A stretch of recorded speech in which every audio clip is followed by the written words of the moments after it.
kontrobersyal na magandang aktres pumayag mag-teleserye sa ABS-CBN. Mukhang magbabalik sa pag-aartista ang kontrobersyal na magandang aktres na matagal nang hindi napapanood sa pelikula at telebisyon. Ang bongga na rin kasi ng buhay niya ngayon. Super yaman na siya at kung hindi ako nagkamali, nabanggit niya sa mga nakaraang interviews na hindi na siya mag-aartista. Pero ang latest na nabalitaan, may binubong drama series ang isang TV network na pagbibidahan ng dalawang lead actress ng naturang network. Ang latest sa nasagap, inalok na raw ito kay magandang aktres na mukhang nakumbinsing bumalik sa pag-arte.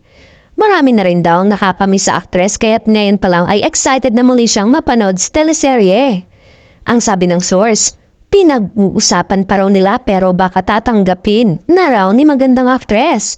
Nag-story conference na raw ang sharing ito at nandun na ang buong cast bukod lang daw sa magandang aktres na ito.